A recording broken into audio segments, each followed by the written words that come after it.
আমি আমি জাস্ট আপনাকে একটা সিম্পল কোশ্চেন করব, আপনি জাস্ট অনেস্ট একটা অ্যানসার করবেন। ইউনিভার্সিটিতে টিকে থাকতে কি সবচেয়ে বেশি প্রয়োজন? তোমার হাসির মধ্যে সন্দেহ আছে। পড়াশোনা নাকি অ্যাটেন্ডেন্স? ইউনিভার্সিটিতে আসার পর সবচেয়ে বেশি কি শিখছেন? প্রাইভেট ইউনিভার্সিটিতে আসার আগে ভাবছিলে একরকম, কিন্তু এসে দেখলে আরেক রকম। একটা দিন যেখানে ছিল না কোনো ক্লাস, ছিল শুধু বন্ধুদের সঙ্গে হাসি, আড্ডা আর কিছু পাগলামি, মজার মজার খেলা, নাচ, গান, হাসি, ঠাট্টা, সব মিলে যেন দিনটা জমে উঠেছিল। Hey guys, what's up? I am Riyon Sarthak. আজকের ব্লগটা খুব বেশি ইন্টারেস্টিং হতে যাচ্ছে, কারণ অনেকদিন পরে একটা লং ব্লগ করার সুযোগ পেয়েছি। সাথে ব্লগটা আজকে প্রফেশনালও হবে, কারণ আমার হাতে আছে আজকে মাইক্রোফোন, যদি এটা ধার করা আমার নিজের না। গেস হোয়াট, আজকে আমরা কোথায় যাচ্ছি? আমার ডিপার্টমেন্ট থেকে প্রায় 200 জন মানুষ নিয়ে আজকে আমরা পিকনিকে যাচ্ছি। অবভিয়াসলি ব্লগটা ইন্টারেস্টিং হতে যাচ্ছে। এখন বাজে প্রায় 5:50। এখন আমি যাচ্ছি আমার ভার্সিটির বাসের কাছে। এখান থেকে আগে আমাদের ইউনিভার্সিটিতে যাব, তারপর ওখান থেকে পিকনিকের বাস।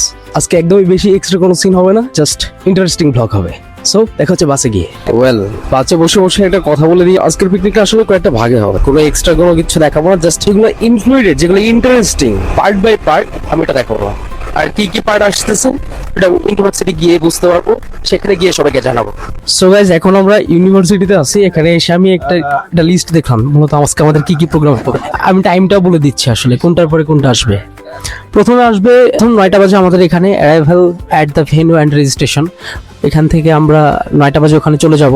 ওইখানে যাওয়ার পরে আসবে আসলে 9টা থেকে 10টা exploring the park and morning refreshment. এরপরে আসবে হচ্ছে ফ্রেন্ডলি ফুটবল ম্যাচ। এরপরে আসবে interactive games and sports segment. এরপরে আসবে হচ্ছে swimming session and lunch break. এরপরে ওরিয়েন্টেশন, অ্যান্ড এরপরে আমাদের মূলত শুরু হবে কালচারাল প্রোগ্রাম। অ্যান্ড লাস্টলি আমরা কালচারাল প্রোগ্রাম করেই আবার ইউনিভার্সিটিতে ব্যাক করব। তো এই হচ্ছে আজকে ভিডিওর টপিক। সো গাইস, আমাদের এখন বাস চলে আসছে। এই যে আমরা একটু পর বাস উঠে যাবো। কোথাও দাঁড়াবো না, জাস্ট 300 মিনিটে কিছু ড্রোন শট নিয়ে আমরা চলে যাবো একদম পার্কে। দেখা হবে পার্কে।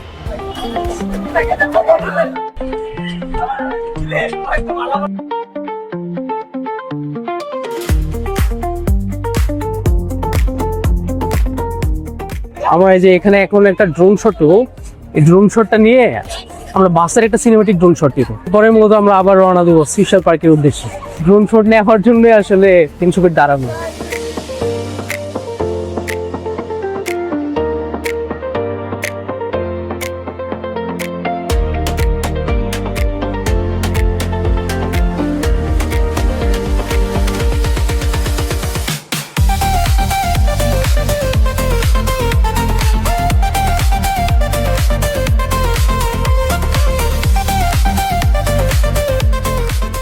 আমরা এসে পৌঁছালাম ফিশার পার্ক।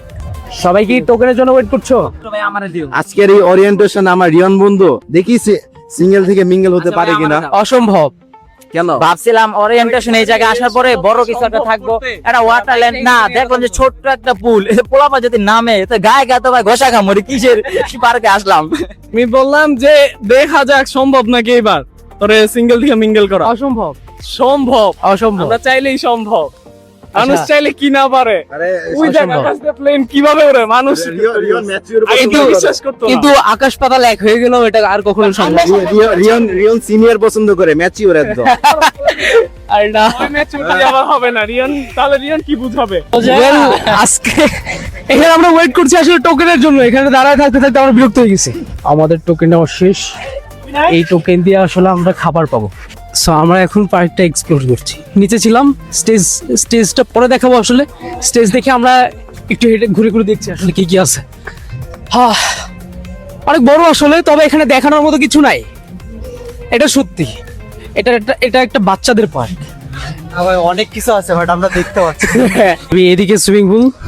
আমরা এখন দেখি পুলটা দেখে আসি একটা, পুলটা কেমন। পুলে নামবো কি নামবো না ওটা পুলটা দেখার পরে ডিসাইড করবো। আসলে ফাইনালি আমরা পুল পাইছি, কিন্তু এটা দিয়ে ঘেরা। দেখি পুলটা কেমন। আপনারা আগে আগে কি পুল নেওয়ার উদ্দেশ্যে এখানে বসে আছেন নাকি? ওকে, আমরা এখানে এসে দেখি আসলে পুলটা Dhaka. Maybe pool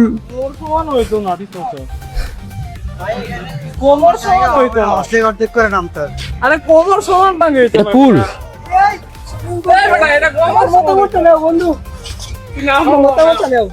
swimming pool দেখে আমরা ভাবতেছি আর জীবনেও সুইমিং পুলে যাবো না। আর কেউ কিছু বলবো? না না, আমি শোক পালন করতেছি, শোক দিবস কষ্টে। কোন রকম চালিয়ে নিলেই হবে নাকি? চালিয়ে নিলেও হবে না, যাতে নামবে কয়জন, লোক কতজন? আমরা 200 জন। ডলফিন ডলফিন, ওই যে ডলফিন। পুরো রিসোর্টের মধ্যে এই জায়গাটা একটু পিসফুল, এই জায়গা একটু ঠান্ডা আছে আর কি, বাতাস না থাকলেও একটু বাতাসও আছে হালকা। গাইস, এখানে আসলে ঘোরার তেমন কিছুই নাই, এরপরেও দেখি ড্রোন শট দিয়ে কিছু দেখানোর চেষ্টা করি, যদি কিছু দেখাতে পারি।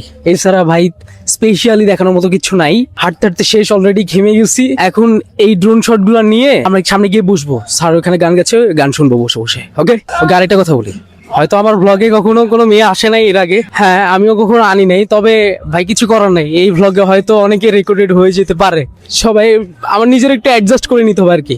এই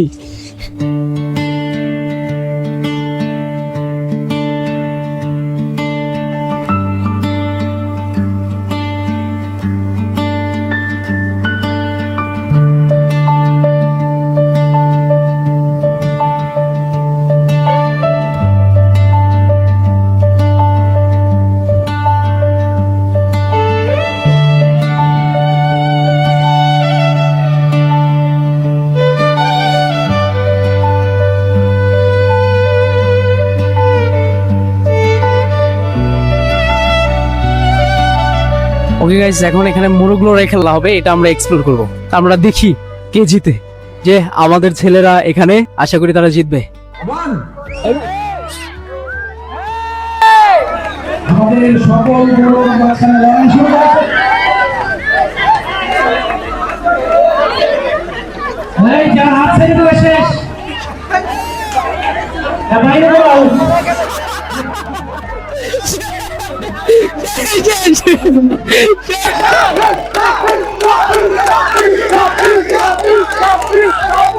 তোমার কাছে কি মনে হয় কে জিতবে? দেখা যাক। জিতে গেছে। ছেলেদের সেগমেন্ট শেষে এখন মেয়েদের সেগমেন্ট, যে শেষ পর্যন্ত না হেসে থাকতে পারবে সে আসলে জিতবে। তাদের খেলা এইটা, তো তাদের খেলাটাও দেখে আসি। হ্যাঁ, স্টার্ট।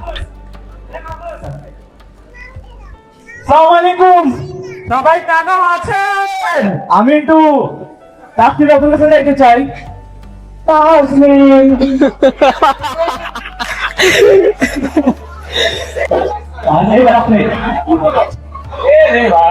আমারে দিছে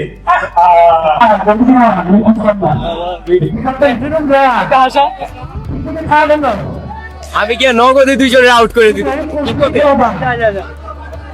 সেই উদ্দেশ্যে দেখছেন এরকম বলবে একটা ফোন করে নিতে হয়ে যাইছিল, বুঝছো? কি বুঝলা? আসলে এদেরকে হাসাতে সবাই ব্যর্থ, এর কারণে গেম সুইচ করে ফেলছে। এখন ওরা বল থ্রোয়িং খেলবে।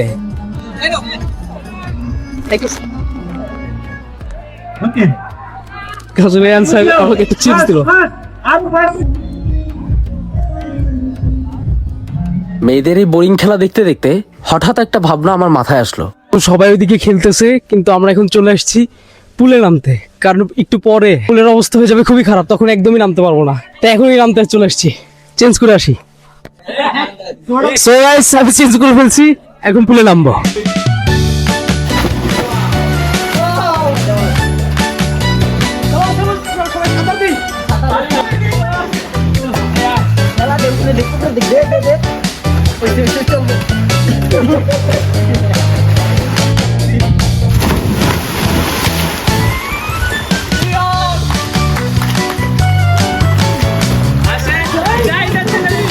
সো গাইস, আমরা মাত্র সুইম শেষ করে এখন কাপড়টা চেঞ্জ করলাম। মুতালিব, ভাই গেছিলাম গোসল করতে, কি একটা অবস্থা। এই টাইমে নাকি মেয়েদের গোসল করার মানে সময়, তো এই কারণে পোলাপান সব হইলো গিয়া খালি গায়ে মান সম্মান সব লুট করে মায়েরা নিয়ে নিছে। চলে আসলাম এই যে ভিজা অবস্থায়, জামু যাবে প্যান্ট আনতে, প্যান্টই নাই, প্যান্ট নাকি গায়েব হয়ে গেছেন, কে নিল বুঝতেছি না। কোনো মেয়ে নিয়ে আবার পড়া শুরু করে নাকি জানি না, আল্লাহ জানে। আমার কোন রকম ইজ্জতটা বাঁচাইছি আর কি। হোয়াটএভার, আমরা এখন মেবি এরপরে খাবার খেতে যাব। হ্যাঁ, লাঞ্চ করতে যাব না এখন? যাই হোক, আমরা একটু পরে লাঞ্চ করতে যাব, দেখা হবে সেখানেই। অতিরিক্ত কিছু না দেখে সোজা লাঞ্চে চলে যাই।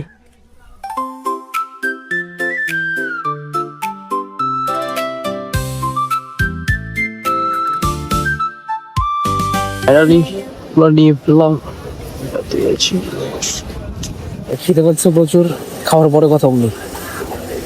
লাঞ্চের পরেই শুরু হয় আমাদের সম্মানিত গেস্টদের স্পিচ, যেখানে ওনারা আমাদের ভবিষ্যৎ পরিকল্পনা নিয়ে আলোচনা করেন, আমাদের ক্যারিয়ার নিয়ে আলোচনা করেন, কিভাবে আরো গ্রো করা যায় সেগুলো নিয়ে আলোচনা করেন।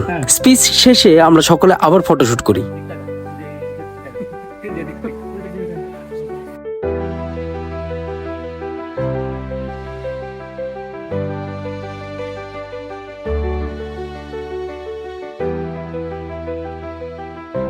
এই ফটো সেশনের পরেই আমাদের শুরু হয় কালচারাল সেশন, যেখানে প্রথমেই আমাদের জুনিয়র ব্যাচ, যাদের ওরিয়েন্টেশন মূলত, তারা একটা চমৎকার গান প্লে করে। শুধু একটা না, আর তারা সেরা সেরা গেয়েছে এটা বলতেই হবে। বাট আনফরচুনেটলি ওদের গানের সময় আমি আমার মাইকটাই অন করতে ভুলে গেছিলাম, যার কারণে ওদের গানটা রেকর্ড করতে পারিনি। এরপর একটা ডান্স পারফরমেন্স দেখে আমি চলে গেলাম চেঞ্জ করতে। সো নতুন বেসরা আসলে খুবই ইনক্রেডিবল গান গেয়েছে।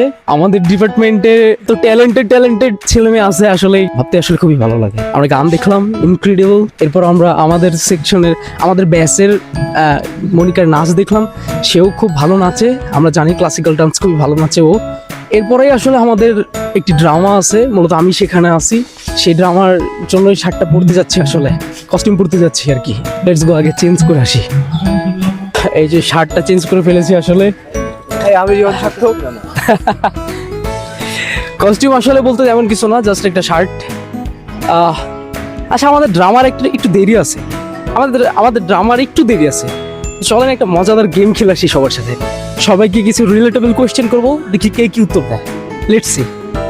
সো গাইস, আমরা এখন গেমটা স্টার্ট করছি।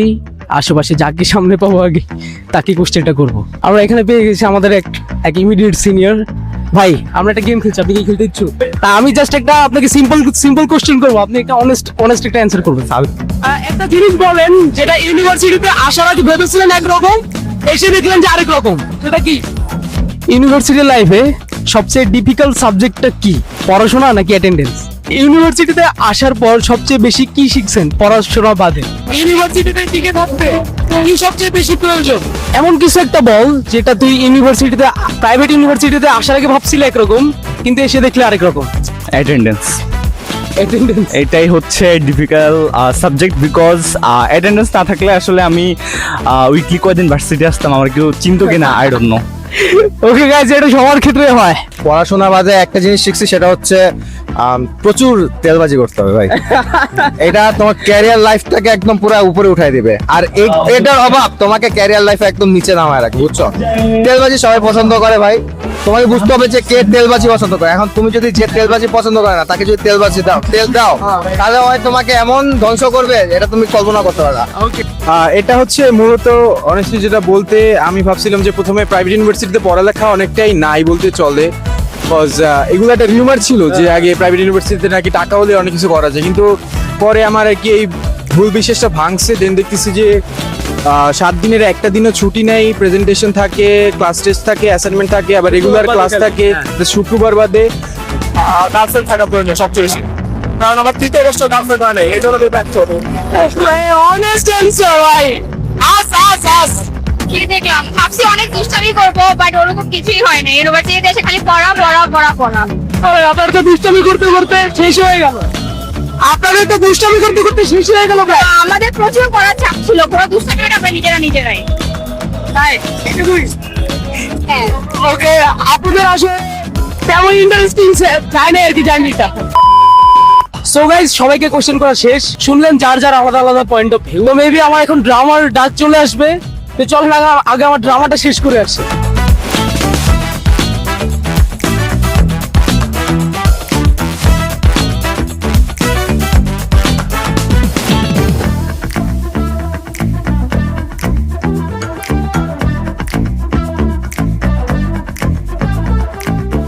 ডিপার্টমেন্টের সবাই অনেক সুন্দর নাচ দিয়েছিল, তবে সরি ভাই, আমি এখানে সম্পূর্ণ নাচগুলো দিতে পারিনি, কারণ এখানে কপিরাইট ইস্যু আছে। আর এদিকে আমার ড্রামা ক্যান্সেল হয়ে র্যাম্প ওয়াকও শুরু হয়ে গিয়েছিল, যেটা মূলত হওয়ার কথা ছিল একদম শেষে। কেন ক্যান্সেল হয়েছে ওইটা একটু পরে বলি।